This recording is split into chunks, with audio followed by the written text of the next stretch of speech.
السلام علیکم ناظرین، رمضان کے آخری روزے میں ہم داخل ہو چکے ہیں۔ کل انشاءاللہ یکم شوال یعنی عید الفطر ہوگی۔ اللہ سے دعا ہے کہ مجھے اور آپ کو رمضان کا مہینہ بار بار نصیب ہو۔ شوال کے 6 مہینوں کی فضیلت بھی ہمیں احادیث میں ملتی ہے، اور اسی سے جڑے 6 سوال انشاءاللہ اس کے جواب کے ساتھ میں آپ کے سامنے پیش کروں گا، تاکہ میرے اور آپ کے علم میں اضافہ ہو اور اس سے عمل کا شوق بھی پیدا ہو۔ عزیزان محترم، پہلا سوال یہ ہے کہ یہ شوال کے روزے ہم کیوں رہتے ہیں؟ تو حدیث صحیح مسلم کی حدیث کا مفہوم یہ ہے کہ اللہ کے نبی جناب محمد رسول اللہ صلی اللہ علیہ وسلم نے فرمایا کہ جو شخص رمضان کے روزے رکھنے کے بعد 6 شوال کے روزے اگر رہے تو ایسا ہے کہ اس نے پورے سال کے روزے رکھ لیے، اس کے ثواب کے برابر ہے۔ یہ حدیث کا مفہوم ہے، اسی لیے اس روزوں کو بڑی اہمیت حاصل ہے۔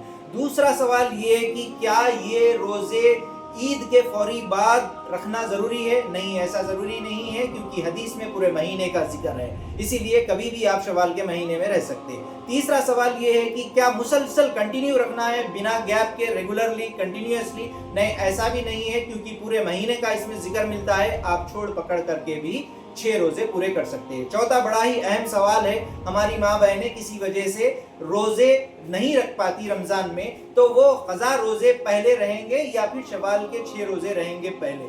تو اس میں اہل علم نے زیادہ تر یہ بات بیان فرمائی ہے کہ پہلے جو فرض روزے رہے گئے اس کو پورا کرے، قضا روزے پہلے رہیں گے پھر شوال کے رہیں گے۔ پانچواں سوال ایک علمی سوال جو اٹھتا ہے اس بات کو لے کر کہ پورے سال کس بنیاد پر کہی گئی یہ بات، تو یہاں پر اس کی تشریح میں یعنی حدیث کی تشریح میں اہل علم بیان فرماتے ہیں کہ سورہ انعام میں آیت نمبر 160 میں اللہ فرماتے ہیں من جاء بالحسنۃ فلہ عشر امثالھا، جو کوئی نیک عمل کرے گا اسے 10 گنا بڑھا کر دے گا۔ یہ 6 روزے 6 × 10 60 پلس رمضان کے 30 روزے 360، یعنی قمری جو کیلنڈر ہوتا ہے، لونار کیلنڈر، چاند کے لحاظ سے جو تاریخ طے ہوتی ہے اس میں غالباً 360 دن کا سال ہوتا ہے، اس لحاظ سے یہ پورے سال کے برابر ہوئے۔ تو یہ تھے 5 سوال۔ چھٹا سوال، یہ اتنی فضیلت کے باوجود کیا یہ فرض ہے؟ یعنی کہ اس کے چھوڑنے پر گناہ ہے؟ نہیں، اس کے چھوڑنے پر گناہ نہیں ہے، کرنے پر بے حد ثواب ہے۔ آخری جو 7واں سوال ہے وہ آپ کے لیے ہے۔